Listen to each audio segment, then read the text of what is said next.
Okay, you're welcome to the report writing workshop.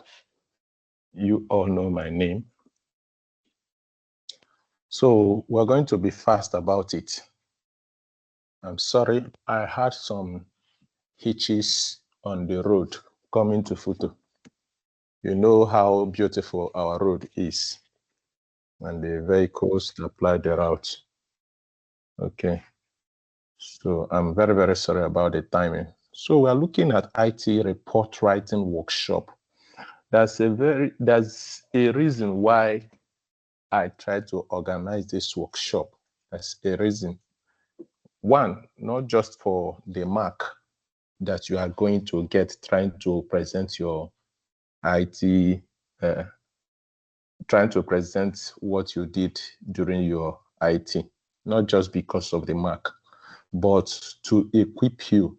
You know, sometimes there are times that you will be expected to do something, but you have not been really taught on the practical ways of doing that thing. And so when you fall short of expectation, it will be or look as if that you don't know what you are doing, but it is simply because you were not taught. So I just said that I'm going to have this particular class now so as to get you up to par with what you are required to do in the course of this, your IT, what you are required to report. I want to believe that none of you is a dullard. Okay. So, and as you know, this workshop is actually not compulsory for everybody, but for those that want to learn. And so I encourage you, not just because of what you are going to write and submit, but see it as a capacity building workshop. When you learn to make the writings like this, write reports like this, you will make a good engineer, you will make a good consultant at the end, because it does not just lie in you, in your ability to do some things, but in your ability, your expertise is not just lying in your ability to maybe do some programming, but in your ability to explain what you did and to convince people about what you did. Because as a big time programmer, you will come to a point that maybe you are bidding for a contract and the organization or even government will require you to come and present what you have to do or what you have to offer them. And if you're not able to present it well, although you have skills in that area, you may not get the work. So IT requires pitching. When you want to pitch what you are doing, how are you pitching it? Are you able to explain it well? So those are the heartbeats that drove this workshop. So I appreciate you, each and every one of you, for registering and trying to grab this knowledge. Okay. So this registering in this workshop does not in any way guarantee that you are going to have A in your CWES, but it is going to equip you to have that A in your CWES. Okay. Now, trying to put down this workshop will make you to see relevant things that you are going to require to present, because some of you, especially those in 200 level, were asking what is Viva. It's just like an oral examination. Now, if you're not able to put down what you learned in your IT, you will not be able to answer correctly. Okay, basically, you may come into the presentation panel, we ask you, what did you learn in your, which package did you learn, this and that. You are going to be answering based on what you learned. Okay. And the moment you are able to articulate and put down what you learned, then you will be able to adequately answer anybody concerning what you learned. Okay, so we're going to move on. It is RTA Report Writing Workshop by Engineer Dr. A.I. Erike. I'm a consultant at My Educator Services Nigeria. All right. So the first basics we are going to look at are the fundamentals and the first drafts. So the goal of this session is to enable students learn the structure and basic content of CWES report and produce a complete first draft for each major session. Okay, this is the goal of this particular session of the report writing. Now, what are you going to learn? You are going to understand the purpose. What are the purpose and the components of a CWES report? You should be able to produce a correct title page, acknowledgement page, table of contents, and a list of tables, figures, and abbreviations. You should be able to write a clear 150 to 250 word abstract at the end of this workshop. And you should be able to draft chapter 1, which is the introduction, and chapter 2, that talks about the company profile and organogram with correct content and formatting. And then you are going to look at chapter 3, that talks about the activities that you undertook in your placement, and so on and so forth. So chapter 4 is going to be the conclusion of the entire workshop. All right. Okay. Now, the entire workshop is structured as follows. We are going to, the entire report that you are going to present is structured as follows. So number one, you are going to have the title page, which is the front page of what we're going to see, and then followed by acknowledgement, followed by table of contents.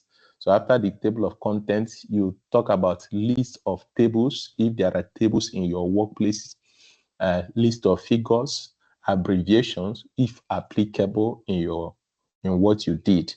And then we talk about your abstracts. That's the next key thing that you are going to see after the list of tables, list of figures, list of abbreviations. After that, you are going to have your abstracts. And your abstract is going to be a 150 to 250 word summary of the entire report. And is going to contain like the overview, the key activities, the skills that you learned, and then the conclusion. All of these components are supposed to be in your abstract, all right? Okay. Then after that, we'll now enter into the body of the work, the body of the report. So the first report is going to be the introduction. Basically, you are going to write as if your readers, as if your assessors do not know what this thing is all about. So you are going to write beginning with the introduction of what is CWES, the objectives, and so on and so forth. After that, you describe the environment, or rather the company where you did the company, organization, government office, or whatever, or wherever you had your CWES experience. Okay, you are going to look at that, and then you start in your chapter 3 to discuss the activities, the things that you did there. And in the subsequent sessions, then chapter 4 talks about conclusion. Then in the subsequent sessions, we're going to be explaining these things. And in some places, I'm going to show you an example of what we mean and how it is going to be written. Okay. Along the line, after the presentation, I may have to do some little hands-on to teach you how to make some formatting of your work. Okay. Now we look at the title page. I hope you are still hearing me. Please confirm if you can still hear me. Yes, sir. All right. Now we are going to, okay, the first thing in that place is the title page, as you can see now. Okay, so let me take the laser pointer. So as you can see there, I hope you are seeing my laser pointer. Okay, so the first thing is the title page. So in your title page, the first thing that comes to mind on your head is to do what? To center the content. You are going to make sure that the content is well centered. Now, see, if your work is poorly formatted, it may attract serious attention. Are you getting me? If you format your work poorly and you bring it before the examiner, the moment they look at it, the first thing that comes to mind is, what is this one writing? Are you getting me? The person that is not able to format his work properly, what is the content going to be like? Now, there's something that has to come to your brain first of all. And what is it? What is it? It is the first impression matters. Now, that's why we are beginning at this point. Okay, first impression matters. So the first things that you are going to be presenting, even to the last one, is going to be properly formatted. We're going to talk about that. Now, after that, you talk about the institution name, and it's going to be at the top and it's going to be uppercase. Okay, after the institution name, we are going to, for those of us here, you're going to have the school name, School of Information and Communication Technology, or Faculty of Information and Communication Technology. After that, you present your department. Okay. Then title. What is the title of the thing that you are presenting? A CWES report. A full descriptive title is necessary. So you can say Student Industrial Work Experience Scheme in brackets CWES report. Okay, after that now, after writing what the document is, because the essence of this is that when we pick the document, we will not mistake it to be a project report. Are you getting me? So we see the CWES report on the forefront of it. Then you have your student name, your matric number, and then your level. And why is the level important? In some schools, especially those that run a 4-year program. Okay, somebody raised his hand. Okay, Ahamifla, right? Please, can you speak? Sorry, sir. Please, what slide are you on? Because on my screen, you're still in slide 1. You guys are not seeing the movement of the slide. No, sir. No, sir. No. No, sir. No, sir. No, sir. Oh my goodness. Sorry. Maybe there's a technical hitch here.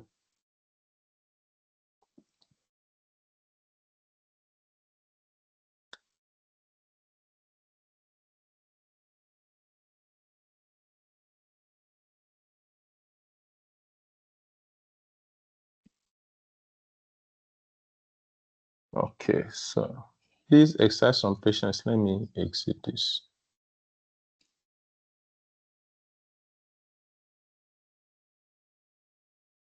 The slide is moving now, right? Yes, sir. It's moving.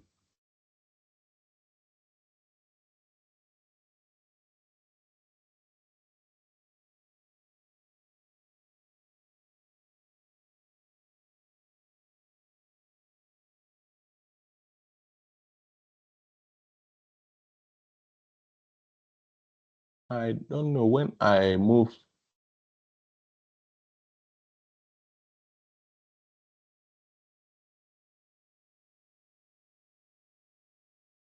I just want to go full screen, but the thing is not.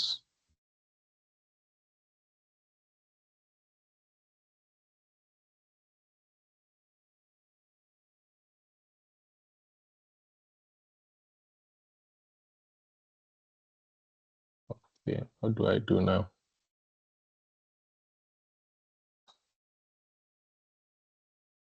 Okay, let me Let me quickly convert this to PDF and then try to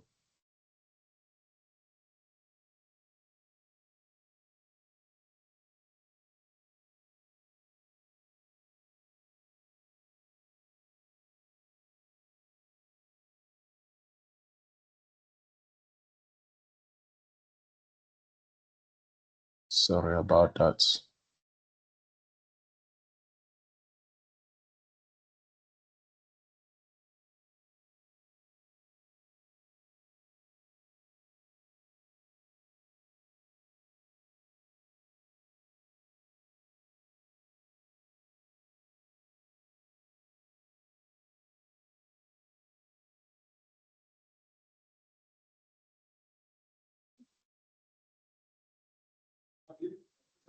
Okay, so I'm going to rush the slides again. Okay, I say that in this fundamental, the goal of this session is to enable students learn the structure and basic content of CWES reports and produce a complete draft for each major session. I hope you can hear me now clearly. Yes, sir. And you can see the slides, right? Yes, sir. Yes, sir. Okay, so the objective, number one, is to understand the purpose and the components of a CWES report. Number two, for you to be able to, at the end of the the end of this workshop, you should be able to produce a correct title page, acknowledgement page, table of content, and list of tables, list of figures, and list of abbreviation. Then you should be able to know how to write a clear abstract that is about 150 to 250 words.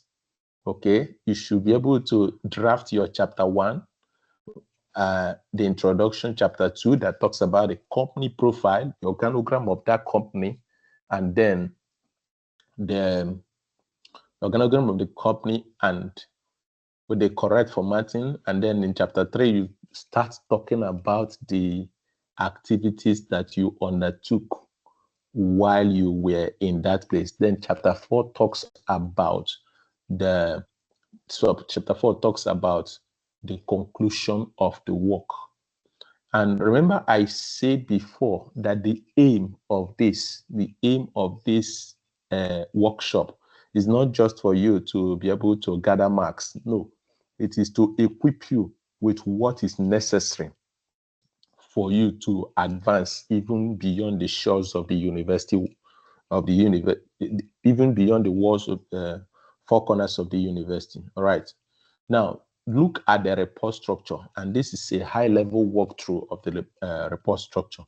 Your report must of necessity have a title page. So the moment you make your submission, the assessors may quickly look at the arrangement, the structure of your report. That is going to have its own mark. Then they will now start looking at the content of each of the sessions that has to be there. All right. So number one thing that we're looking at for is your title page. The title page is the number one thing that we're looking out for. Then acknowledgement, table of contents. Then we'll look at table of list of tables, list of figures, list of abbreviations if available. Then we'll talk about the abstract. The abstract is a short summary of the report that reveals the overview, the key activities, the skills you learned, and the conclusion. So if before I judge you, so you may wonder why you just come before your assessors and they are able to ask you questions. Is because of what you have placed in your abstract. It may take somebody the next 30, 40 seconds to skim through your abstract while you are presenting, or rather while you are saying why or what you did in your CWES. Okay, so while you are doing that, the person skims through your abstracts and it has question immediately, and we have question to ask you immediately. Okay, then after the abstract, you now talk about the introduction, which is chapter 1. Okay, chapter 2 talks about the company profile, your familiarization of the company. Want to know the kind of company that you went to do your IT with, or organization, or whatever. Now, look at the organizational structure. Then we start looking at, in each of the days or weeks that you had your IT, what are the things you learned? How chronological were they?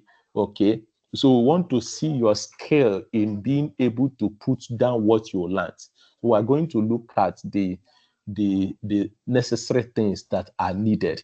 Now, if you know these things, writing your report is not going to be a problem, because you are actually reporting. It is called a report because you are actually reporting the activity that you witnessed, unless if otherwise you did not do your industrial training and then you are trying to forge something. It's going to be difficult for you if you are trying to forge something. But if you had that training and you were recording something in your logbook is going to be of great assistance to you. And so you are going to be able to put down this.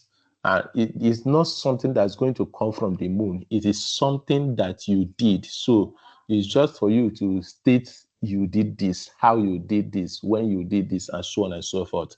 After that, you talk about conclusion, recommendation, and so on and so forth. So we're going to look at the things that require this recommendation. All right.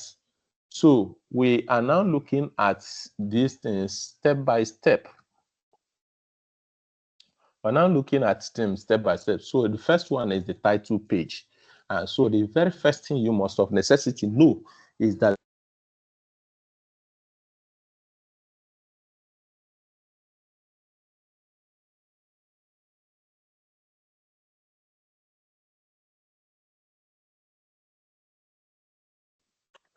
Sorry, we stopped hearing you.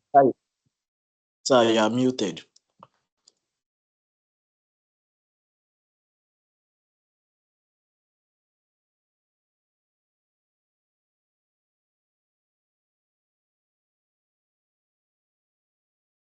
I mistakenly muted myself.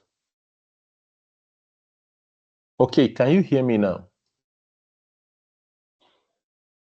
Loud and clear, sir. All right. Okay, so you are going to have, like I said, you're going to have it in mind that first impression matters. So you are going to do everything that is possible at your own level or by you to make sure that your work impresses. And while trying to do that, you must of necessity know that your work is actually an official document. So you are not going to overly beautify it. It's going to be simple and straight to the point. No much beautification is needed. All right. Now, in your title page, what are the things that we expect to see in your title page? We expect to see the institution name, although we know that you are coming from FUTO, but we still require to see the institution name, because you may not know who is going to access this thing when it is kept in the library. All right. So after the institution name, you are going to, this is just like an address. You want to present a report, then you are putting your address. So the institution name is going to go. Then if we come into FUTO, where are we going to look for you? We are going to look for you in the School of Information and Communication Technology. Then after that, when we come to School of Information and Communication Technology, the next thing is going to be your school, right? Sorry, department. Okay, so after this, after the institution name, Federal University of Technology, Owerri, School of Information and Communication Technology, then we come to your department, maybe software engineering, cybersecurity, computer science, or whatever. All right. Now, after your school, we are going to look at this document that we are handling. What is it all about? So we are going to designate that it is a CWES report. So example is student industrial work experience in brackets CWES report. Okay, so the moment we pick up that document, we know that this one is a CWES report. Because if it is not fully designated this way, we may think that it is maybe a kind of a term paper or a kind of project report and so on and so forth. So that is why it is necessary. That is why it is necessary to tell us what the document is all about. All right. Then the next thing is your name. This CWES report, is it for who? How do we identify the owner of the report that you have submitted? Okay, because the submission, or rather the grading may not be there when you are, the grading may not be there when you are there. Rather, they may not grade the work when you are there. So at the end of everything, how are we going to know who we are going to award some certain marks to? Okay, so you are needing to put your name, your matric number, and then because in our school, or rather in our department, okay, you are having 2 CWES experience. In some other departments, there are departments that have 3. There are departments that have CWES 200, CWES 300, and CWES 400. So you are needing to specify the level, the CWES level that you are doing. Okay. So since you have put your department here, there will no need for department here again. All right. Now, the next thing is for you to tell us the place of attachment. What is the name of the company that you had your CWES with, and what is their location? All right. You tell us the period of attachment, okay, so that when we pick your CWES log report, we are going to know at a glance where you had your CWES, and when you had your CWES. Then, do you have supervisor there? Industrial supervisor, the person that supervised you there, you need to put his name there. Okay. You need to put his name. And then at the end, you put the month and the year of your CWES. So it's going to probably be October, rather November, because this is when you are submitting the report, November 2025. Okay, so that is what this is all about. Now, in general, I talked about you properly formatting your work in a good way. Somebody raised his hand. Yes. Bright. Yes, sir, that is me. Yes, sir, that is me. All right. You raised your hand. So I don't know, your voice is cracking. I don't know why. And I also have a question. Okay. Please, number one, he said that my voice is cracking. Is there any other person experiencing it? No, no, sir. No, No, sir. sir. No, sir. So it's probably No, Bright sir. network. No, sir. Okay, it's probably his network. So Bright, what is your question? The fourth item there where you said student's name, matric number, level, then course and departments, we separated them with commas. So when we are writing the title page, are we going to separate it with commas too, or write each of them on separate?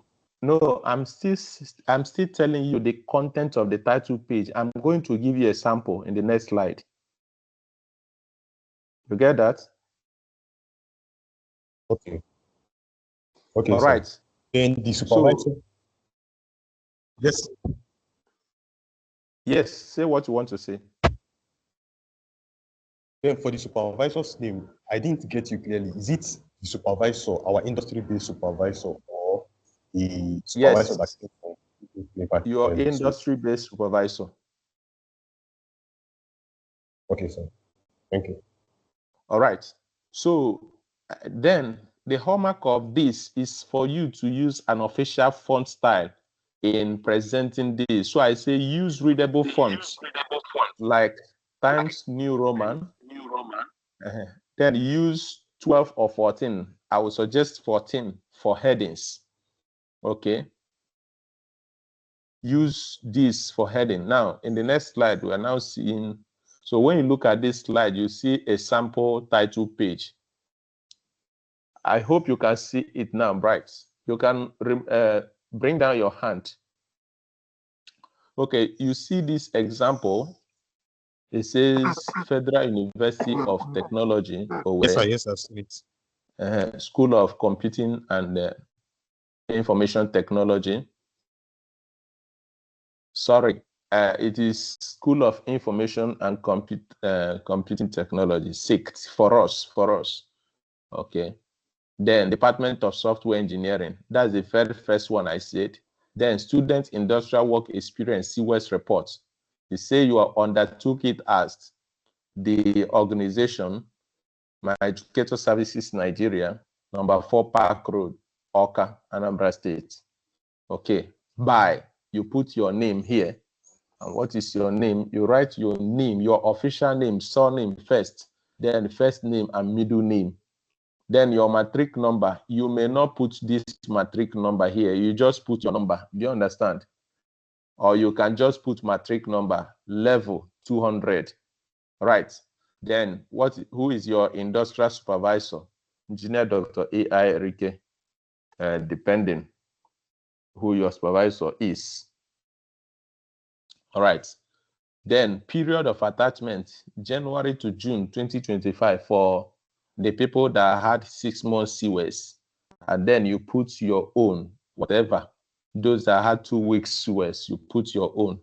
Now you now say a report submitted to the Department of Software Engineering, Federal University of Technology, Owerri, in partial fulfillment of the requirements for the Industrial Work Experience Scheme, CWES. Now you put the month and the year, November 2025. I hope that is clear, right? Yes, sir. Yes, sir. Treasure, you want to say something? Sir, please, that address that you put there, what address? Is it our home address or what? The address of the organization where you had your CWES. Okay, so since we learned it online, what address are we supposed to put there? Where did you learn it from?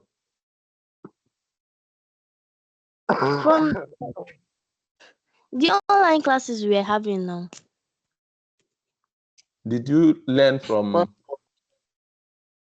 Okay, for those of you that learned from the department, yes, sir. Use what I wrote here. Okay, sir. Or just write My Educator Services Nigeria. I will give you the normal address that you put there. This thing is not an existing address. What you are seeing here is not an existing address. All right. I hope that makes it for the title page. You are able to write your title page correctly, right? Yes, sir. All right. Yes, sir. Yes, Then sir. the next thing that we are going to look at is whether you are able to say thank you to some persons. All right. Now, the purpose of the acknowledgement page is for you to be able to give you opportunity to thank those who guided the placement and who supported your report, whether financially or who guided you intellectually, like I'm guiding you now on how to write it, and so on and so forth. So this place is a place where you have the opportunity to say a thank you, a very big thank you to some of those persons. Now, the structure of this is going to be about 3 to 4 paragraphs. First and foremost, your God and your parents are important, but we are not forcing you to put that, so they are optional. But I know that some of you, your parents recharged data for you, your parents gave you money, and your parents bought phones for you to follow the CWES online. And for those that had their CWES physically. Now, before I continue, do I have 500 level students here? Please, if you are in 500 level, let me indicate. Okay, thank you, Melda.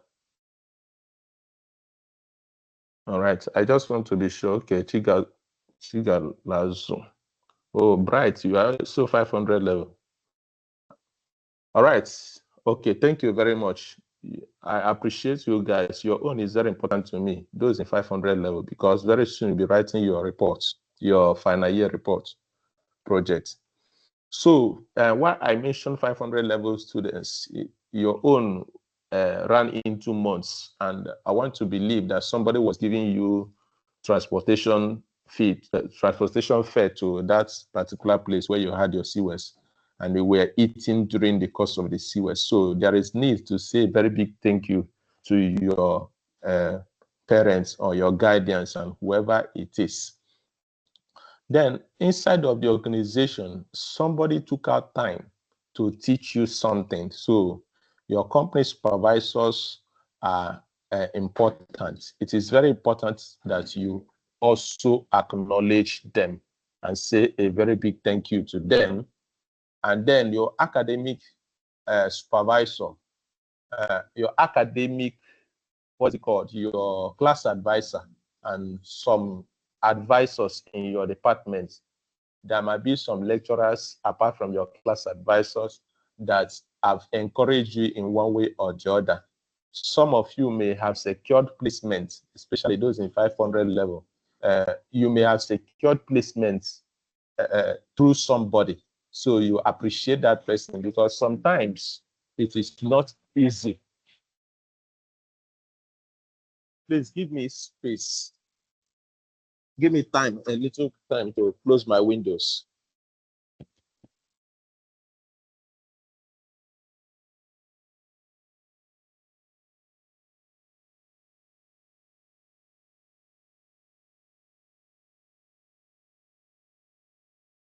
Hello.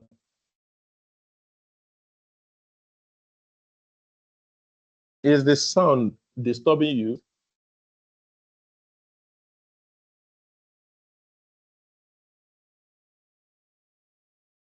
Can you hear me? Yes, sir, you can hear you, sir. Yes, sir. Okay. Some people are clearing grasses outside of the department. I don't know if the sound is disturbing you. No, sir. All right. So you try to appreciate those, acknowledge the efforts of those that have helped you in the work. And the essence of this is to know how thankful you are. So it is necessary that you also learn character. You want to believe that you also learn character, not just skill. But in doing this thing, you need to keep it professional. When you are learning letter writing, they taught you formal and informal letter. Please, this one has to be professional. It has to remain formal, all right? Because this is a formal document. It should not be overly effusive. So if possible, state the exact things they helped you with.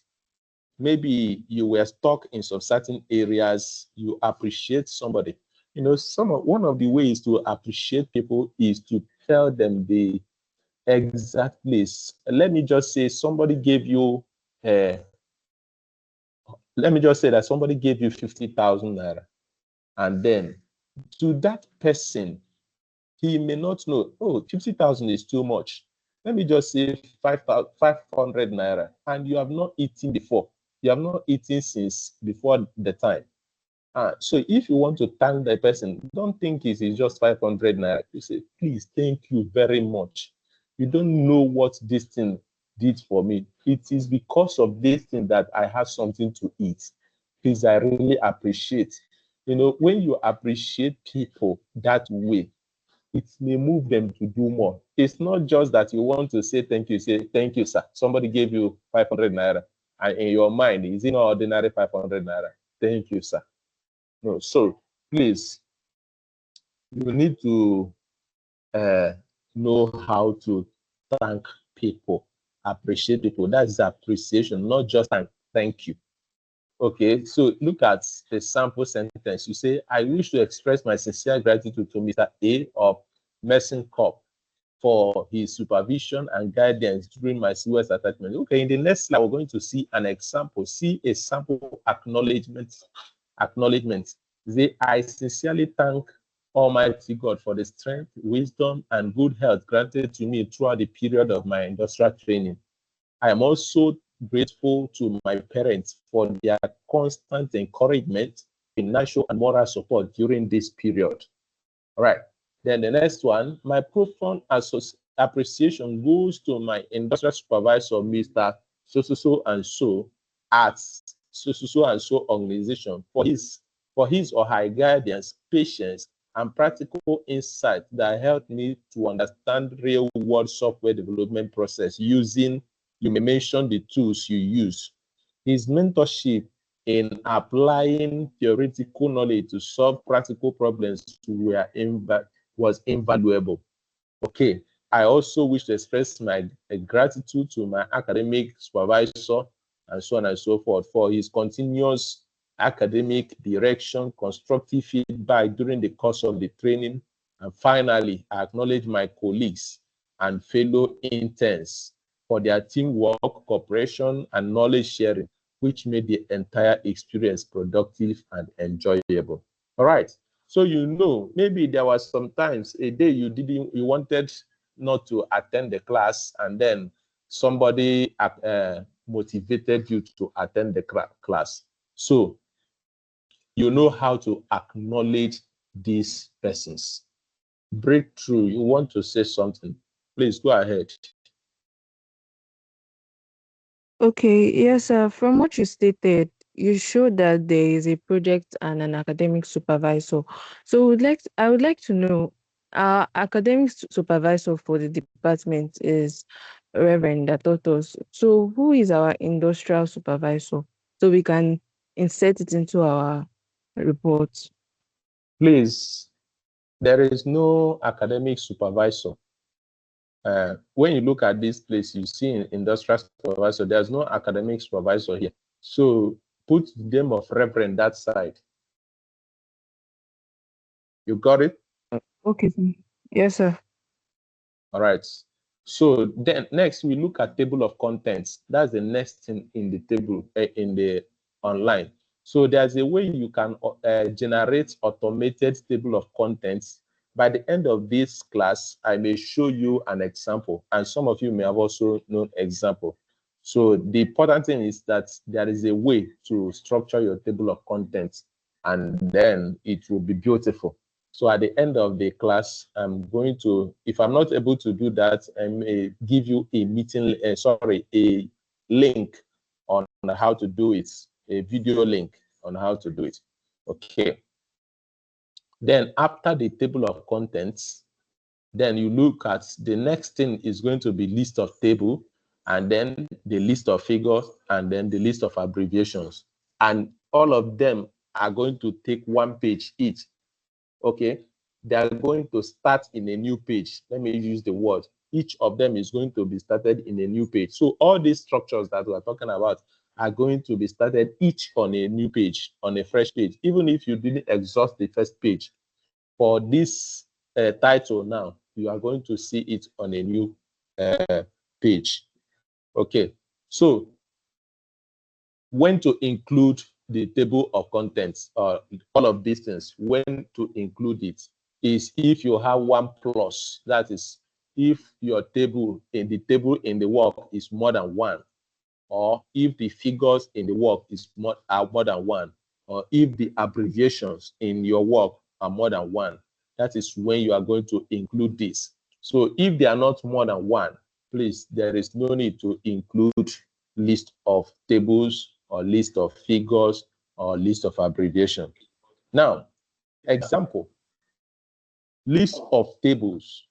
Okay, when you put your list of table, it's going to grab the table ID, the table number, and then the table title. Okay, the table title, and then it's going to do ... to the page where we can see that table. Okay. When this is for list of tables and list of figures, this one now, that is how it's going to happen. List of tables and list of figures. Now, under abbreviation, you just type the abbreviation. You are not going to show us where it is in the work, because You may have used that abbreviation more than once in your work, so you will not be stating the places, the pages where they occurred. Okay, now I'm going to show us an example. So this is a sample list of table. The title is going to be list of table. So when you now type table 3.1, you now say list of sample honey paths generated by our model.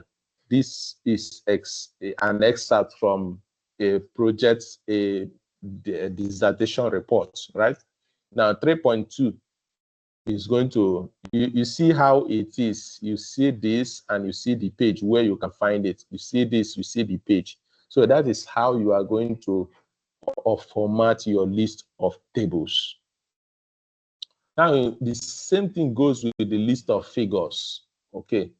But this one, why this one is having table here, table 3.1.2, table 3.2, table 3.3, table 3.4, and so on and so forth. When you come to list of figures, it's going to be figure 1.1, figure 1.2, figure 1.3, and so on and so forth. Okay, now when you look at this page now, you will notice that you have figure 1.1, figure 2.1, figure 2.2, then figure 3.1.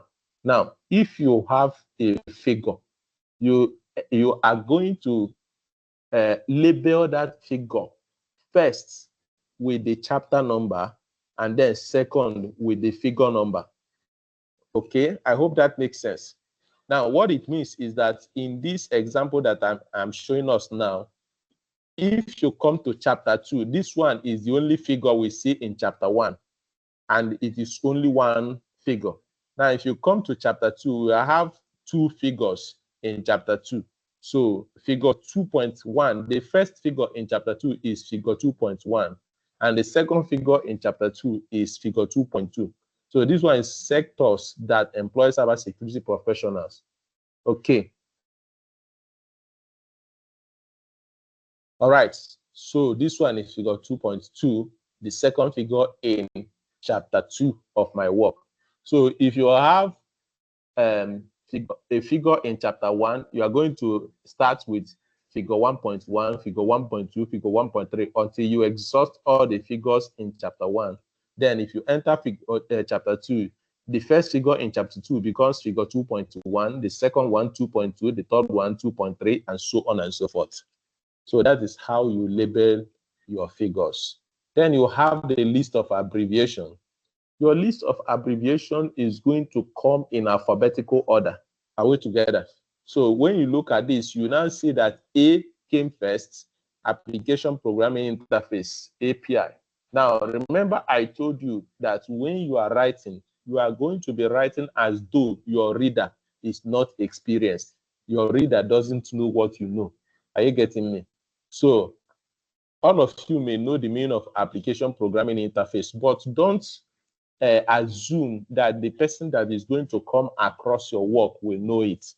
So APOP, you may not know what it is. It is Authenticated Post Office Protocol. ASCII, you know ASCII, American Standard Code for Information Interchange. Access violation error, boundary condition error, and so on and so forth. So when you have these things in your work, please do well to have them listed, so that the person that is looking at your work, when he encounters what he doesn't know before, he is going to be able to go through it and understand what that thing stands for. Okay, so that is about list of tables, list of figures, and the list of abbreviation. The next thing in line is the abstract. Right. The abstract is the next thing in line.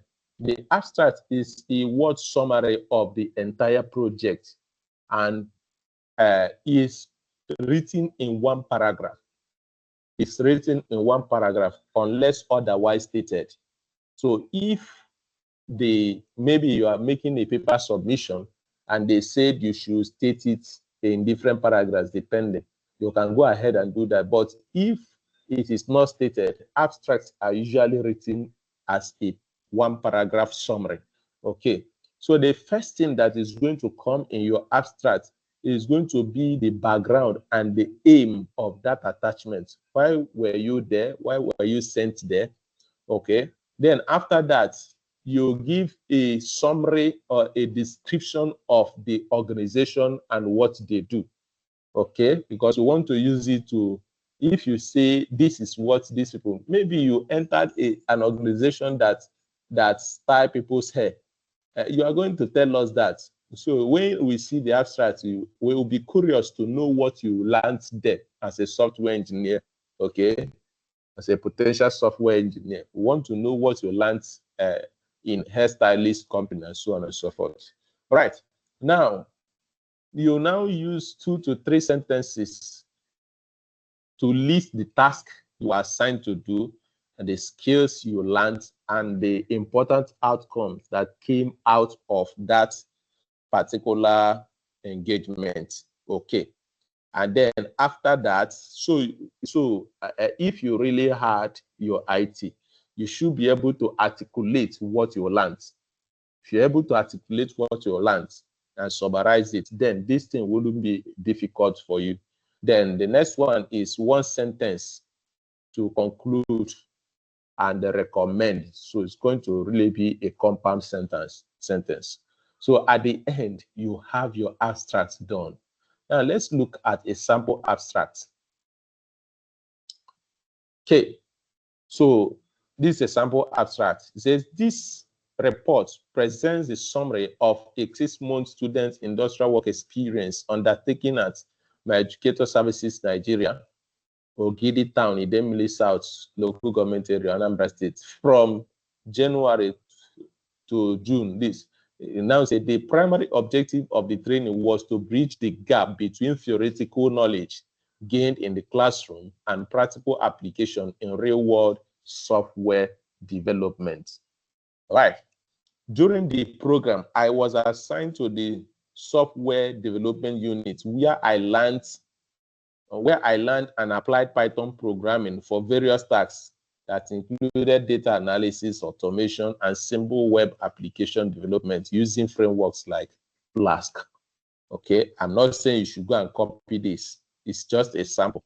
Through close supervision by my industrial supervisor, I gained hands-on experience in writing efficient Python scripts, debugging code, and collaborating with other team members using version control tool like GitHub. The training enhanced my problem-solving skills and deepened my understanding of software design principles. This experience has strengthened my confidence in pursuing a career in software engineering. And now this is actually talking about impact, right? Okay, in software engineering and applying technology-driven solutions to real-world or real-life application problems. All right, so this is sample abstracts. So you can take your time to count this, but I don't think this abstract is up to 160. All right, it's not up to 200. Okay, so this is it. The next thing now is the introduction. That's chapter 1. Chapter 1 speaks of the introduction of the CWES. Now, in your background, the introduction, the chapter 1 is going to come with subheadings. Now, I want you to understand this because we are going to look at the subheadings in trying to talk about how to format your work. So the moment you put your introduction, chapter 1, okay, that's chapter 1 is going to be an introduction. Then the very first thing there is going to be background. So in this background, you explain CWES and the purpose of the industrial attachment. When did CWES start? Many of you may not have cared to make research. Why was it introduced? Okay, what is CWES? When did it start? Why was it introduced? All of these things are the things that when you ask questions, when you make your research, you know why it is mandatory that every student in the university or higher institution goes through CWES experience, students industrial work experience. Okay, and for those of them in education, in colleges of education, they go for teaching practice. All right. So you need to understand that's the thing that you are going to when you are writing this thing, you are also gaining insight into what this thing is all about. All right. So then what are the objectives of the CWES? I say define what you intended to become after the CWES. Now, when you were looking for a place of placement, you had something in mind. And so when you entered there, what were the things that you did, or the things you have to do, rather, to be able to become that thing you positioned yourself to become. Okay, those are the objectives. So in doing that, it will involve applying classroom knowledge there. Okay, some of you in 500 level, we taught you data structures and algorithm. I don't know if you had a course to apply data structures and algorithm where you were posted. For some of you in year 5 again, I had this thing with you. I taught you 306 that talks about software development studio. I don't know if you were able to work in a studio environment or in a collaboration environment. I don't know if you were able to do that. So to be able to practice those classroom knowledge and see how it comes out. Were you able to, the objective may also be that you want to understand industrial process, okay? So that maybe you can start your own. You want to acquire skill, it may be your objective. Somebody may say for some of them that we had in our department, it was mostly a skill acquisition in Python and web design. So if you work in an industry, you may have learned how to observe safety practices. So maybe when you say you want to have your CWES in an oil company or in an industrial environment, were you having in mind that you are going to be able to learn how to observe safety practices so that you will not injure yourself or you will not enter into economic quagmire? Okay, so when you are presenting your objectives are going to be like action words, what you will do, the things that can be done and it is measurable. Okay, so it is not something that you cannot measure when you state it. So objectives are the things that are measurable. The essence of that is so that if you attain one objective, you can say you have attained it. If you have not attained it, you will not be able to say that you have attained it. Okay, if you have not attained it, you also be able to say that you have not attained it because it is measurable. All right. Now, after the objectives, the next thing now in there is scope of the attachment. When you enter into an organization, they may just limit you to a particular area of that organization. Excuse me. Okay. And then some of you, they may move you from one section to the other based on the weeks, on the number of days or months you spent in that organization. So when you are looking out, when you are looking at your logbook, you will look at the scope. This thing that I came here to do, what was the scope of my exposure? What were the things that were covered, or what were the things that were shown me? So you discuss it. So I said discuss paragraphs based on the number of weeks you reported in your logbook. Okay, 2 weeks. Maybe I say maybe in one paragraph you may discuss the event of 2 weeks. For those of you that had long time in your CWES, especially final year students now. And then for months, if you had up to 6 months or 5 months, you may just report on monthly basis. That's 1 month for each paragraph. Okay, for this scope of attachment. So what you covered in that 1 month, you can summarize it in one paragraph. Now, the next thing is why the attachment matters. this CWES, does it really matter for students? You had training. What is it like? Is it necessary? Do you think that CWES is necessary? If you were to advise students, are you going to advise them to be serious with their CWES, and so on and so forth? So you are going to discuss in paragraph. Check the different ways the experience has helped you. Okay, so you are going to look inward, the man you were before the CWES and the man you became after the CWES. Okay, did anything change? Were you helped? Okay, if you were not helped, why? Okay, is there a way that this thing could have been better? Okay, those ones are the things that are going to now come at the recommendation area. But this place is talking about the reason why CWES is necessary, and the significance, the output, the thing that the CWES was able to do for you. Okay, that's the significance. Okay. Then after that, we enter chapter 2. Chapter 2 talks about the company profile and the organogram. You know, when you enter an establishment for the first time, you need to understand the structure of that establishment. What's the company profile like? Okay. What is the organogram like? Who is the manager? Who is the CEO of that company? Who are the people working under him, and so on and so forth. And then when you are able to define these things, you should be able to now come to a point where you say, okay, this is my placement. So the essence of this is for you to be able to locate yourself inside the organizational map and say, this is where I worked.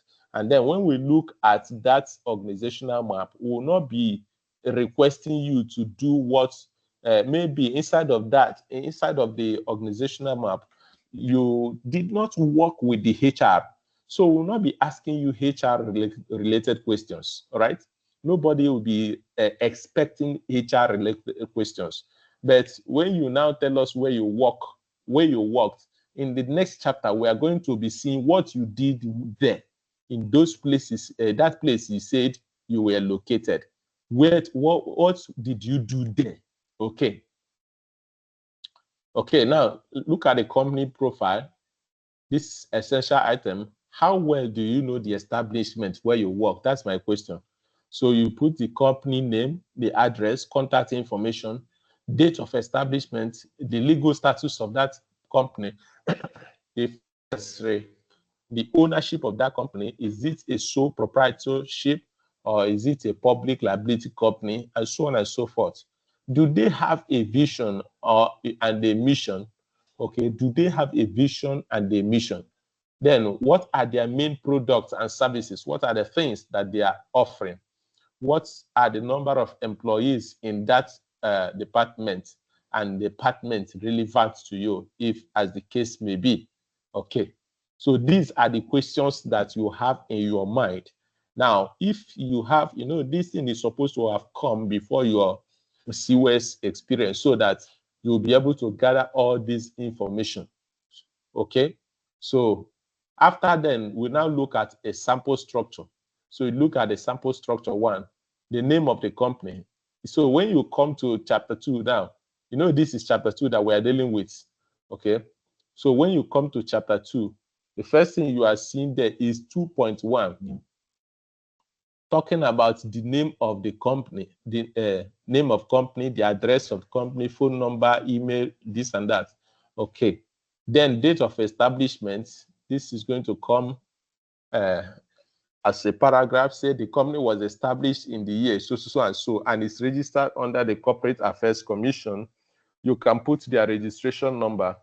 Okay, Obika Chibike, you want to say something? Sir, I have a question. Yes, These sir. company names and date of this 2.1, 2.2, that's the table, right? It's not table. This thing is a section in your work. It's not table. Do you understand?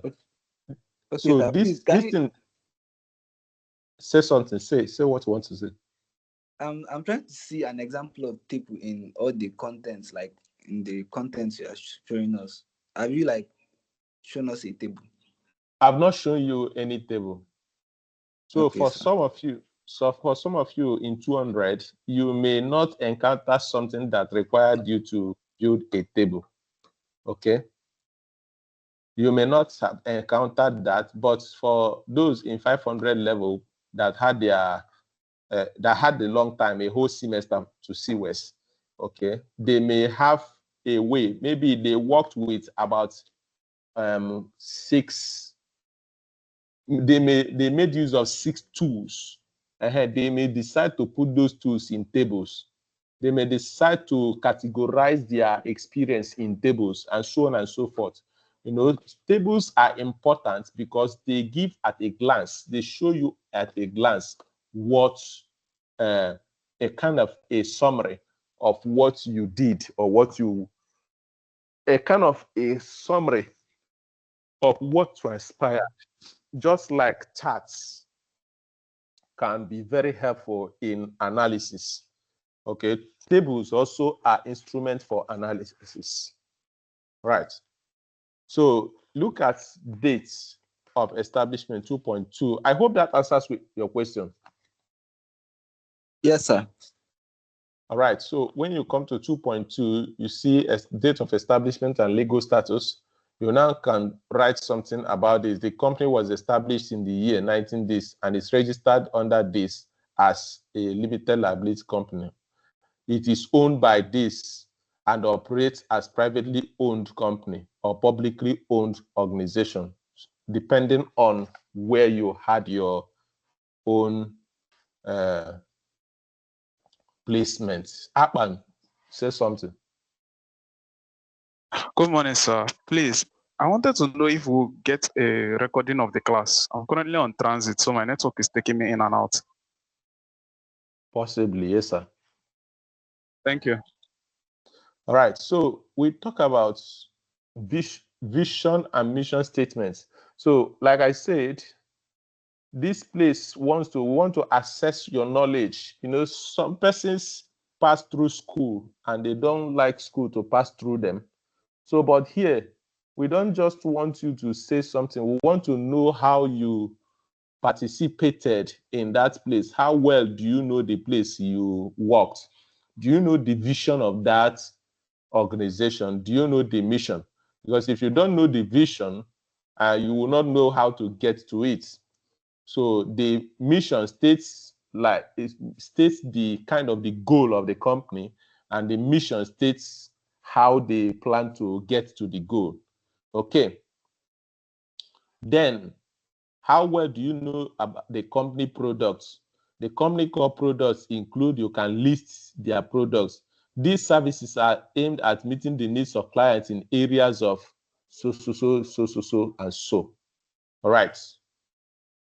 Then the next thing now is organizational size and structure. So this is sample structure 3. Remember, why I'm putting these things is just because I placed it in slides, right? That's why I'm putting this in. So it is going to be 2.1, 2.2, 2.3, 2.4, 2.5. And you are now going to, I'm giving you example of the content to discuss in those areas. Breakthrough, say something. Okay, sir. Thank you.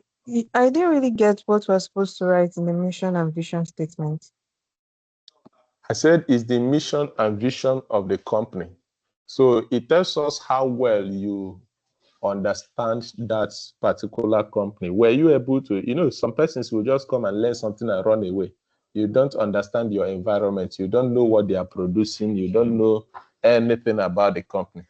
So if you don't know the one you worked, where you worked, if you don't know the one of the place where you had your IT, then you ask questions. But if you look at, for those of you that had it with the department, if you look at your handbook, I think the vision and mission of the department is in that particular handbook. All right. Okay, sir. Thank you very much. Right. So we now talk about the organogram. And organogram shows the hierarchy of personnel in the Chimezie. Good morning. So, Good sorry, morning. I wanted to ask, um, the the slide before this slide, is something like it's something that it's meant for, like it's meant for someone that did CWES like in a proper company. How are we supposed to implement it if we did like most of us that had like CWES in like something like CTech or at the department, like because we don't know I'm not the hearing what you're saying. implement. Sorry, can you hear me? Speak up. Speak up. Sorry, it's my network. I'm saying like some of us had like did our CWES like not in like a company, something like just supposed to make use of this 2.5 like I didn't hear what organizational you're saying. size structure like implement and things like that. Because I feel didn't hear like what you're saying. I said this particular slide, this organizational size and structure. I feel like how like someone like me that I do CWES at CTech, how am I supposed to implement this particular slide? Because it's more of like a company style of information is like how do I put it? So do you get what I'm saying? Or can you hear me? I didn't get what you're saying now. You say how you are going to implement this, seeing that you had your Yes, own at it was CTech. like because it's not like a company that I went to the company or anything. This is just like an online class shit. So I mostly saw it. I saw it like featuring more than like even How did you register with them? Online. Online. Do they have a website? Yes, they do. I think you can look at their website now. Maybe their vision and mission are there. They may have something to say about this place. Then talking about where you worked, there are other things that CTech offered apart from you did web design with them. Yes. But beyond web development, they did something like virtual assistants and so on and so forth. Okay. So those trainings they had, categorize it into departments and put, know how to put it. Do you understand? Yes, sir. So, but you know the name of the person that took you? Yeah, I do. So all of those information are going to help you to put up this. So there are some of you that were saying something in the group. They paid for CWES and they didn't attend. They are going to really manufacture something to write. They are going to manufacture something to write. Idaka, you want to say something?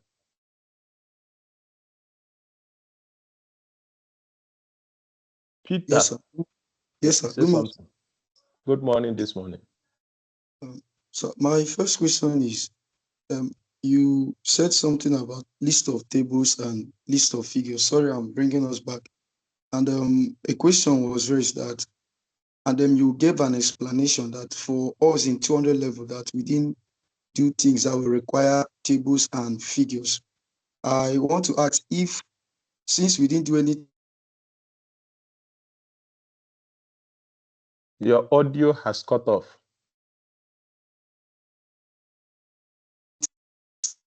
Particular. We can't hear you. I can't hear you, but listen, I did not say that you. I didn't hear you, but if I can get what you're saying, I did not say that you may not have anything that requires table or figure. I didn't say so. It's a may. It depends on you. When you see the information you want to convey, and you want to convey it in a clear way, you may require table, you may require figure. For instance, if you want to list the things that you were taught, So for those of you that had your own in the department, you had 10 contacts. You may wish to put them in table. Day 1, this is what you had. This is the output. Day 2, this is what you have. This is the output. And then you will start explaining the table. You have table. So it's not like you must not have table because your own is 200. No. It depends on you knowing what you want to present and then the way to present it so that it will be appealing to the person that is going to grade you. Remember, I said that first impression matters. Okay, so that is what I said. Okay, so I have the second question, sir. Okay. Now, the second question is concerning the organization's missions and vision. It said we are going to use my educator service. I wanted to ask if the visions and the mission, is it the one from my education service or the one from the department? So I'm having a kind of conflict here. If you are using my educator service as the company where you work, yes, sir. Okay, you are going to write that of my educator. If you don't know it, you ask, and it will be given to you. All right, sir. Thank you, sir. All right. So when you are discussing the organogram of that organization, you are going to use diagram. So of necessity now, we are going to see diagram. And I say, when you are drawing it, draw it with draw.io. If you put this online, I want you guys to learn to draw with it at this stage. Don't wait until your project time and you will be struggling with Microsoft Word. No, use draw.io. If you go online, you type draw.io, you will see the website. You can even download your desktop version and use it to make your organizational charts. Now, you are going to use a different color to indicate the student's immediate supervisor and department. So in that organizational chart, you are going to use a color, maybe a shading, to tell us this is where you worked. And then place the organogram after the company overview and label it as figure 2.1. And I kind of reminded you again, I said, note, figures are labeled below the figure. So if you put a figure, you are going to label it below the figure. But if you put a table, you are going to label that table above that table. Are you getting it? So it's to teach you how to make the presentation. So look at a sample of organogram, okay? Although this is a marketing director, and then this one is saying manager, this manager. But when you're talking about this manager, please put the kind of manager, maybe a manager HR operations, manager software development team, manager this and that. Do you understand? So you put something like this, and then you tell us where you worked. Maybe you tick good where you worked. So this is it. And then after the figure like this, you come down somewhere here.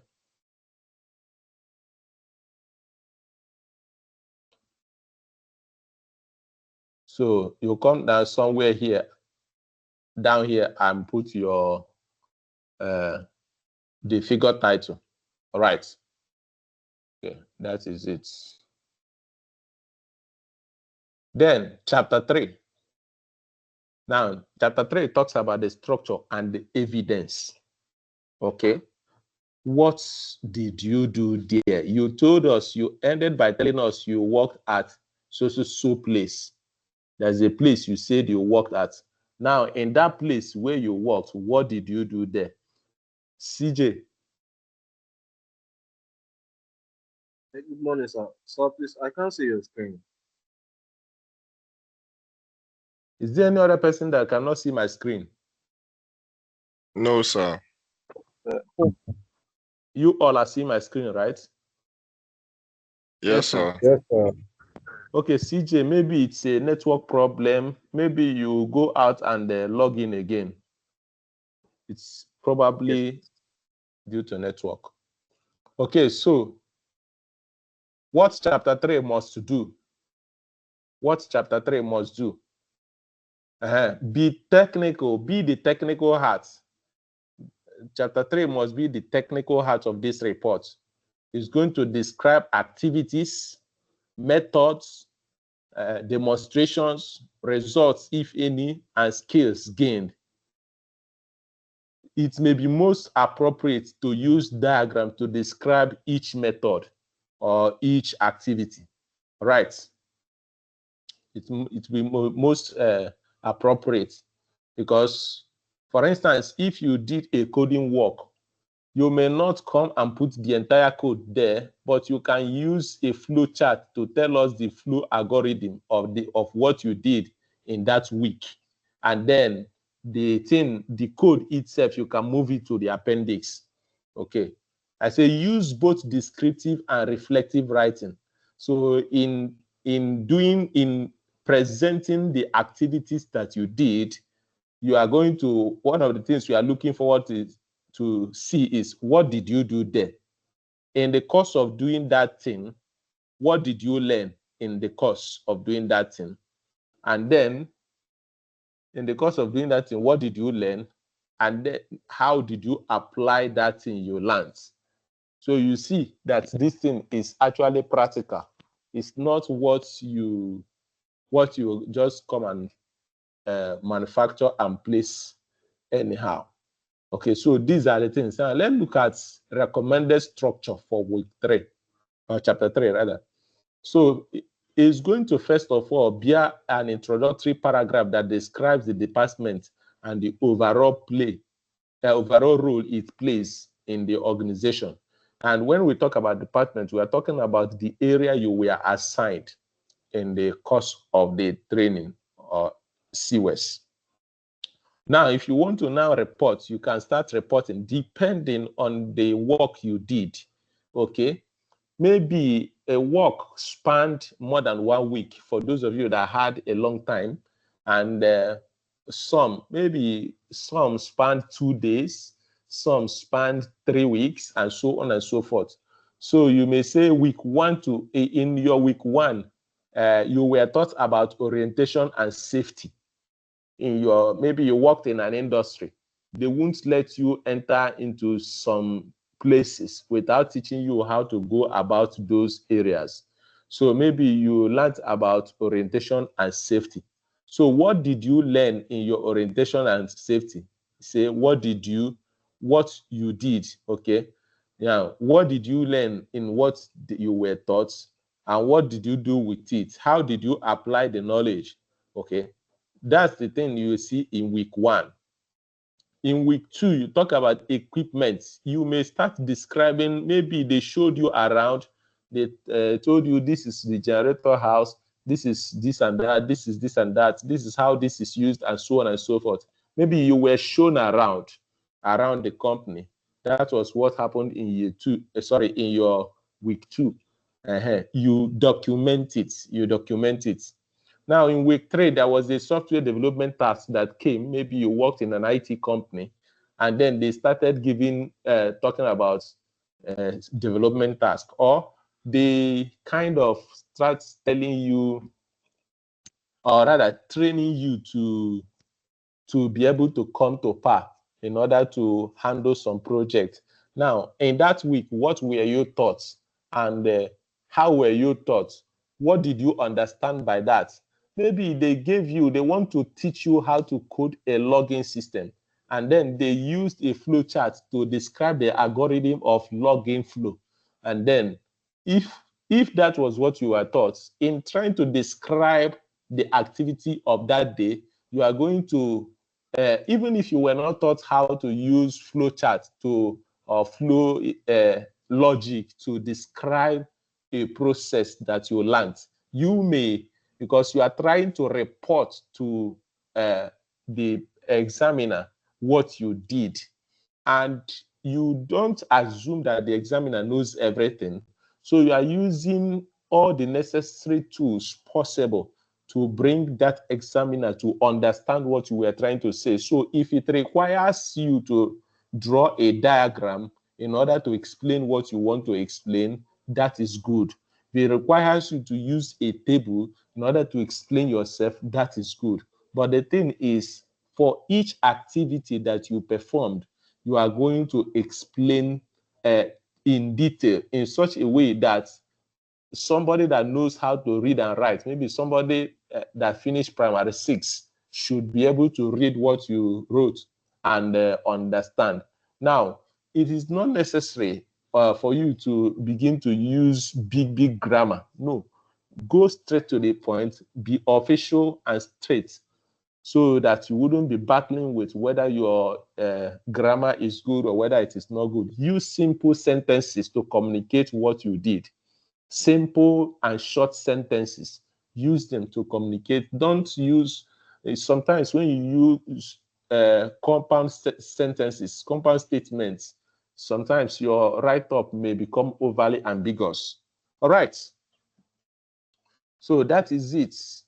That is how you continue to write your, so when you write introduction, basic introduction, introducing this, you are going to now use 3.1, 3.2 to begin to explain the things that you did. So chapter 3 is almost the biggest part of the work.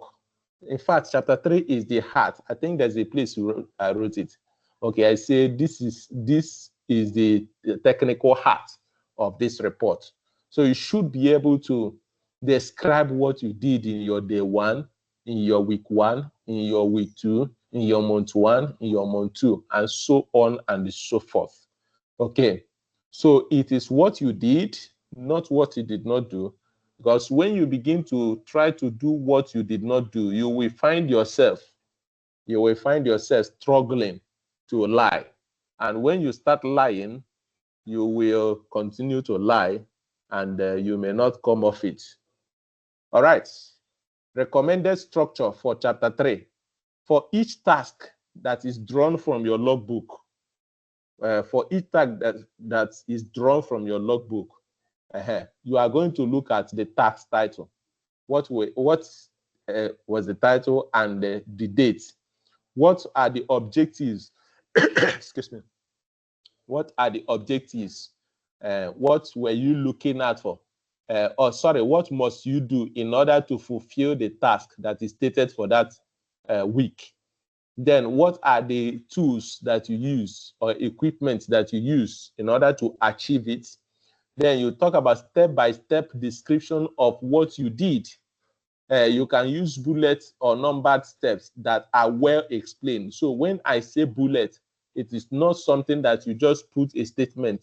You need to clearly explain what you did so that other persons, I say write the steps as if another student could replicate that task.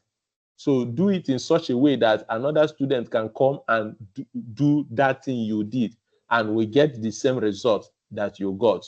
So are there outputs, are there results to that? Okay.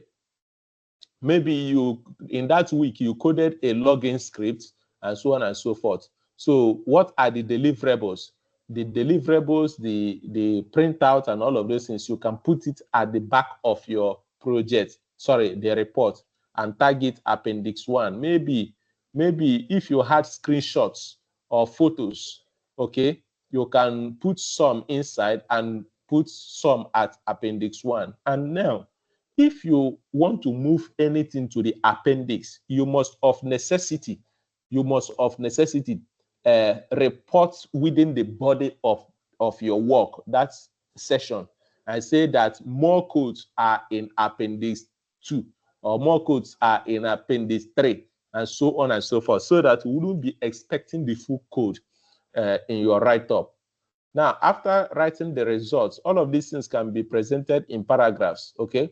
After writing the results, you can now write the skills that you learned in the course of executing that project or in the course of trying to work on those stuff. All right. Then if you had challenges, it is also good that you share your challenges. In fact, you may share your challenges.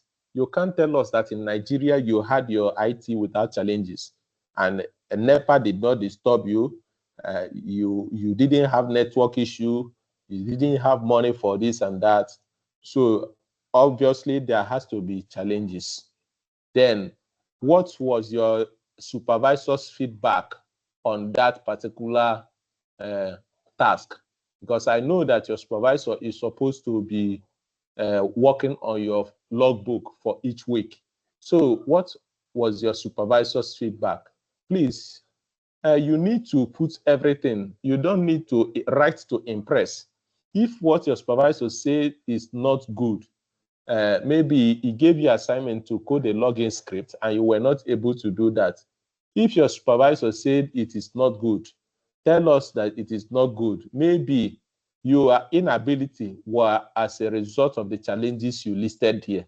Okay, somebody may not, and then if there are no challenges, that means your inability may be laziness. Telling us the truth about it, telling the truth about it will make you, will not take any mark from you. Let me just explain it to you. It may not take any mark from you, but it is a way of you accepting the result of irresponsibility, and sincerely is going to make you to stand to your feet, okay, and do better the next time, because opportunity is not always there. So that is how you are going to write for each of the activities. So if you filled in your logbook with 20 activities, you are going to write for each of those activities. Now, if an activity span through to about 4 weeks, you were still doing something, just make sure you put them and explain them in one paragraph. You may say weeks 1 to 4, and then you talk about what happened there and the tasks that you had to work on during that period, so on and so forth. Now, you may include evidence. It is necessary that you include evidence, photos, screenshots, code snippets, log samples, and work permits, and so on and so forth. It is necessary that you include all of these things. They will boost what you are doing. I say insert excerpts in chapter 3. That's the just part of it. Put it in chapter 3 and then put the full item in appendix following. Okay. And I come to this place again to remind you something. I say, remember to number the figures, because I know that in this chapter, figure must be coming up. Figures on what you did, how you did it. There may be figures to represent state transition diagrams. There may be figures to represent logical flow, and so on and so forth for each activity, and so on and so forth. So for each of them, you remember to number the figures below the figure. That's put the title of the figure below the figure based on the chapter number. So you say figure 2.1 is first figure in chapter 2, and figure 3.3 is the third figure in chapter 3. Same way with table numbering, but above the table, okay? So while you put the figure below the figure title below the figure, you put the table title above the table, right? Then we come to chapter 4. Chapter 4 talks about conclusion, the lessons you learned, and recommendations. That is what we want to see in chapter 4. So you have a structure like this, maybe a summary of activities, and we say you summarize the activities and state whether the objectives were met. Those things that you had in mind that you will have to do to become a better software developer outside of when you come out of the, or rather when you finish your CWES, those things that you wrote, were they fulfilled? In other words, if you say you will attend all the classes, were you able to attend all the classes?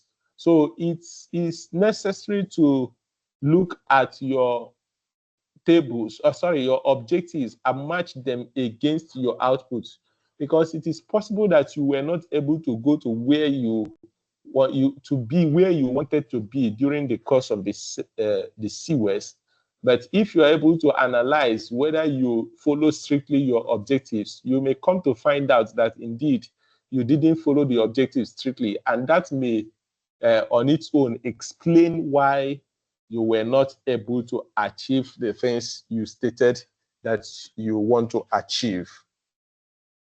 Okay, then when you explain the skills that you gained, it kind of encourages you to know that you didn't really waste your time. All right, so you need to explain the skills that you gained and the areas that you need improvement. What are your strengths and weaknesses? It is not easy to do this. And let me say again, please don't write to impress. Don't write, maybe you don't have any area of weakness. Please don't do that. Don't write to impress. Write to tell yourself the truth, because when you tell yourself the truth, you leave for yourself a room for improvement. He that is on the ground, fear no fall. Okay, so when you tell yourself the truth, I don't know much about this. If it is coming from you, it is you humbling yourself down. But if somebody is telling you you don't know much, it is somebody humiliating you. So humiliation, don't wait to be humiliated by real circumstances. It is better you humble yourself to acknowledge that these are your strengths, but these are your weaknesses. Because if you don't acknowledge your strengths and your weaknesses, somebody may overrate you. And when you fall short of the person's expectation, he will humiliate you in one way or the other, or he may make utterances that you won't like. So I say again, writing your weakness is also allowed, but let it be a kind of something that will teach you to become the better version of who you are. Now, recommendations, you are going to put up a recommendation because there is something in your brain, right? There is something in your head called brain. And if it is there, God is not so stupid not to give you intelligence. So don't underestimate the person you are, okay? So when in the process of the teaching, in the process of the training, you may have idea on how to do it better. So you need to be practical and respectful. You need to be practical, but also respectful in conveying what you think will be better. So you can convey to the company, you can convey to the departments, you can convey to the university how CWES can be better improved so that the persons that are following you will have a better experience. All right. How did the attachment influence your career plans? You wanted to become a software developer, or rather you wanted to become a data analyst, but when you finished working, you thought to yourself that it will be better if you become a web developer or an app developer. So did your CWES have any influence on your career plans after experiencing the work environment for the first time? Okay, if it did, then you're also going to put it in chapter number 4. All right, so this brings us to the end of this workshop. I don't know if anybody has any question before I try to maybe look at how to create that in Microsoft Word, table of contents. Change from now, you can talk.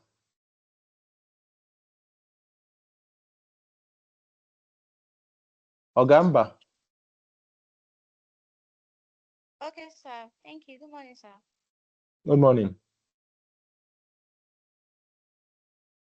Okay, please. Yes, My go ahead. question is from the abbreviation side, from the list of abbreviations.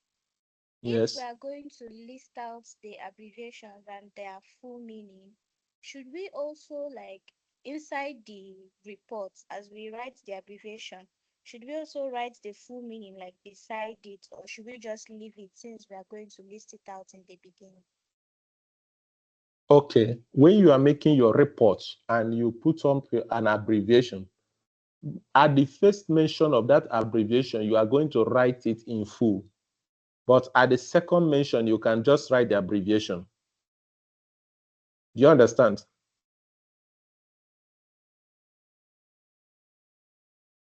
Did you hear me? Sir. Yes, I understand. Thank you. So if you Yes, write sir. CWES in the first time, in your first mention, you write the full meaning of CWES. Then when in the subsequent time you want to write CWES, you just write CWES and go ahead. Right. Imelda? Okay. Okay, sir, can you hear me? Yes, I can. Okay, so in chapter 3, the description of the activities done, can you do it monthly, even if the certain task that you're referring to or talking about did not span more than 1 week? Like the order can it be monthly, like month 1, month 2? And then if it can be, the listing of skills learned and experiences for each task, depending on what order it is, can it be done like all together towards the end of the description of the activities? It is possible, but it may be too much lumped that you may find it difficult trying to explain all the things you did in that month. So it must not be weekly. Let me just explain. It must not be weekly. Put it based on the activities. Just write it based on the activities. It must not be week 1, week 2. So you may put it based on activities. If you had a total of 5 activities, you can just put it that way. If the monthly stuff is going to place a distortion. Okay. All right, thank you. Right. Janaka. Yes, good morning, sir. Good morning. My own question is, in the organogram, the example that you gave, it was in like a tree diagram. Yes. So my question now is, must we put it as a tree, or we can also use like a table and list the names in hierarchy? It is better to put it like a tree diagram like this for easy communication. So try to put it in this way. There are things that are best presented in some certain way. So organograms are best presented in this way. So I suggest you put it this way. Okay, sir. Thank you, sir. All right, Emmanuel.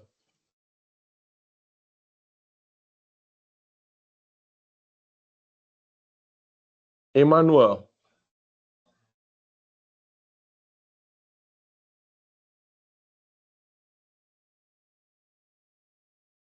Okay, it's like there are no other questions in this regard. All right. Let me stop sharing at the moment. Okay. Let me stop sharing at the moment. And I want to share my Microsoft Word. But permit me to get the documents that I can use for this experiment.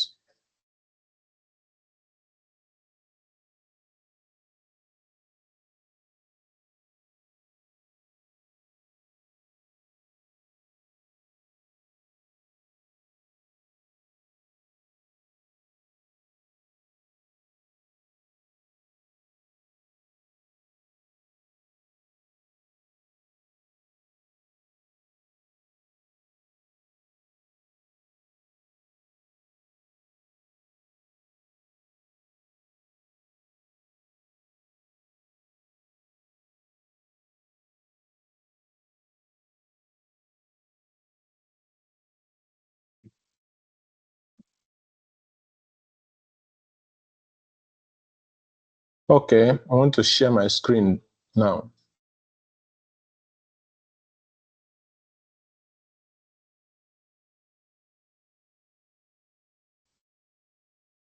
Okay, I want to share my screen now. Emmanuel, you are still raising your hand.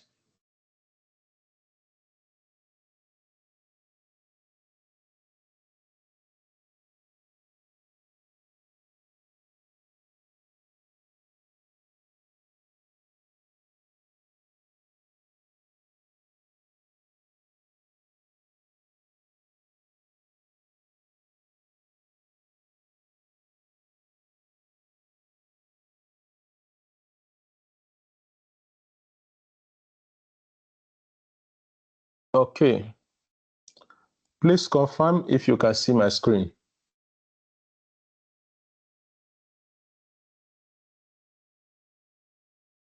Yes, sir. Yes, sir. Okay, this is table of contents. Then this, I said this is going to be, so try to insert page break here. So if you insert page break, table of contents is in one page, and then this page can type chapter 1. And I come to this page.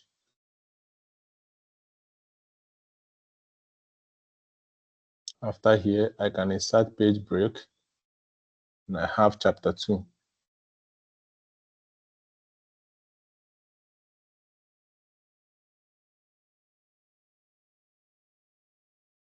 Chapter 2.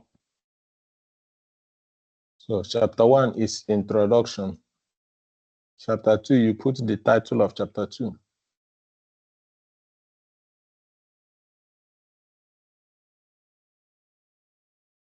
Here you put introduction. Right. Then you have background.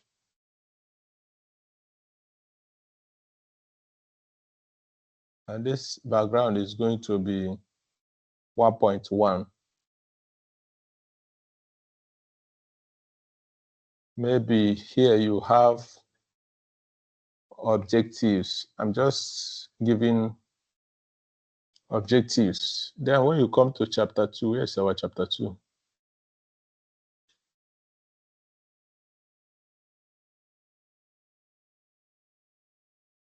Okay, look at chapter 2. 2.1. You can say company for profile.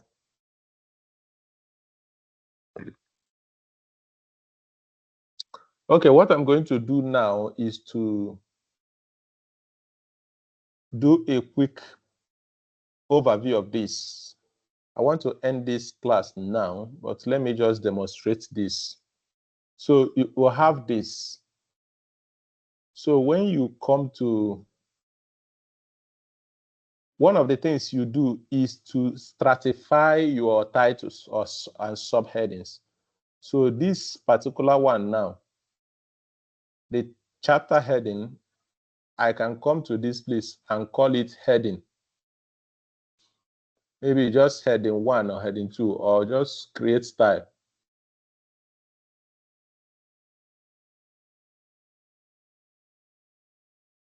Okay, I can create the style and modify the style here. Okay. That's so that I will not go first. Just call this heading and then come to chapter 2 and also call it heading. Okay. This is necessary if you are the person doing this thing by yourself. Then you come to this place, background, highlight it, objective, background. Then come to the other one, company profile, highlight it too. And these ones, you can call it heading 2.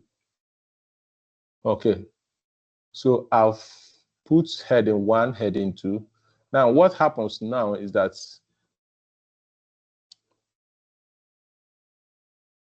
if I do this now, all the things that is under chapter 1 can collapse. All the things that is under chapter 2 can collapse. So with this, I can easily read my work. Now, but what I want here now is I put insert, and if I go to insert, I'm supposed to see a place where I'm supposed to insert table of contents. Let me look at it from this place.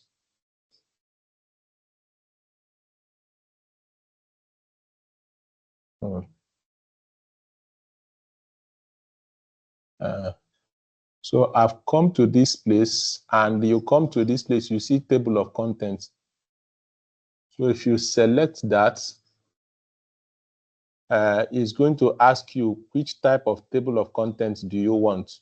You can customize, but I can choose one. So the moment I choose one, you will now notice what happens here. Beyond, are you seeing the screen? Hello? Yes, sir. Okay, Yes, sir. you now notice what happens. That chapter 1 is now here. So chapter 1 is here, and it draws where this thing starts. And this one is chapter 2 anyway. This one is page 2. Now, because I collapsed this, everything is in page 2. So you see page 2 here, right? Everything is in page 2. But let me uncollapse it, and let me remove this one also.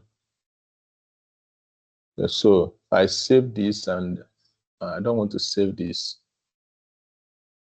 So when you now come to this place, you notice that it is still showing this, but if I highlight here, I can say update this.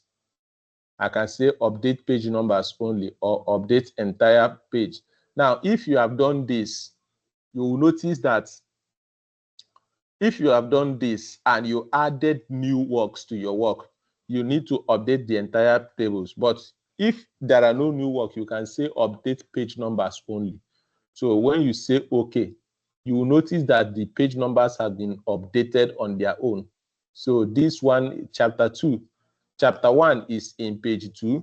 This background starts in page, page 2, and then objective. Now, when you come to chapter 2, you now see it is like that also. Okay, so with this, you don't need to struggle. If you don't do it this way, you will definitely struggle trying to create page table of content. If you don't do it, you will definitely struggle trying to create table of content. So with this now, you see that your table of content is assured. Just know, before you start writing, you ask yourself, okay, let me just come here. Before you start writing,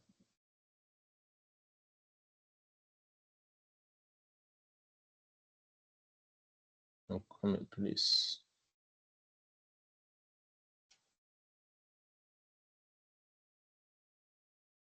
Before you start writing, it is necessary for you to build a structure of what you want.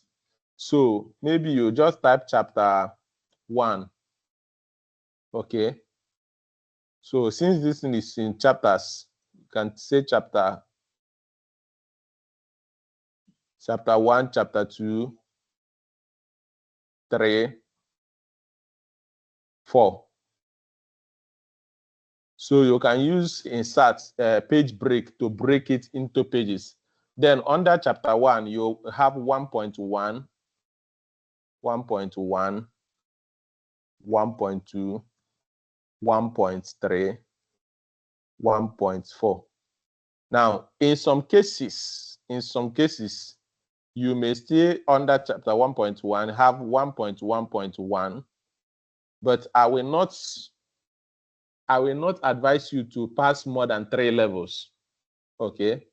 So you try to not exceed this. So if you build this structure and you type all these things, you will now tell yourself that the first level is what you are going to use is heading 1.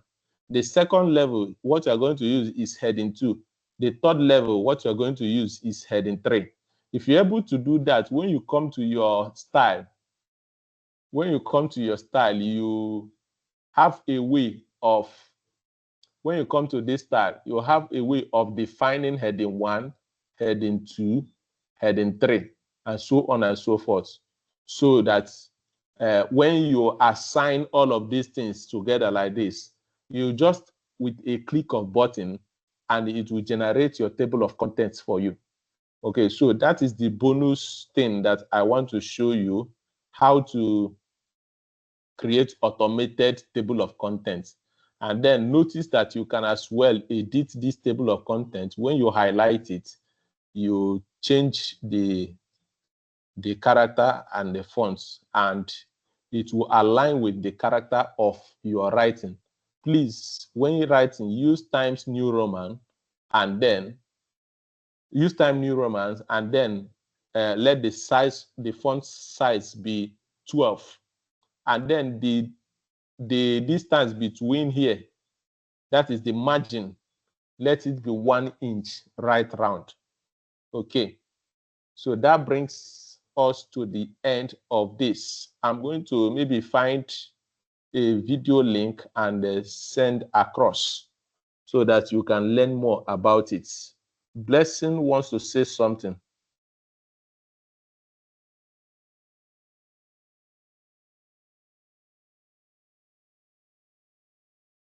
Blessing wants to say something. Can you talk?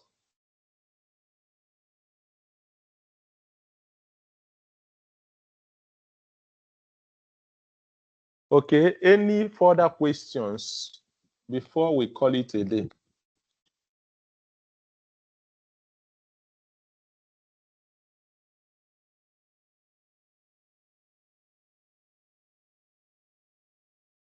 All right.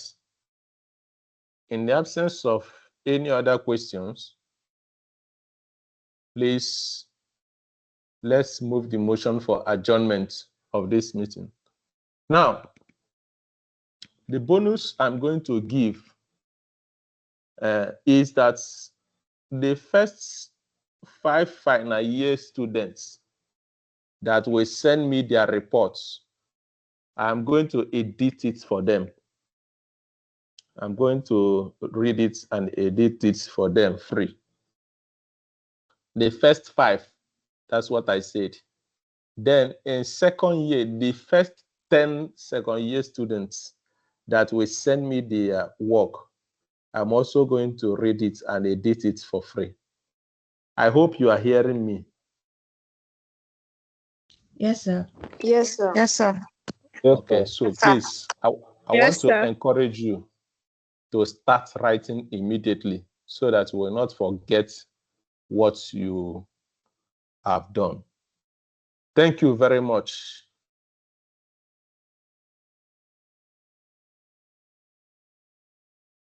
Thank you, sir. Thank you, sir. Yeah, I'm ending the meeting now. Then I'm going to Thank you, send sir. you, when I upload the video to the YouTube, I'm going to send it through your email. Okay, sir. Thank you. Okay. Okay, Thank you. sir. Thank you, sir. Thank you, sir. It has gone. I just laugh all of I laugh all of So what's next?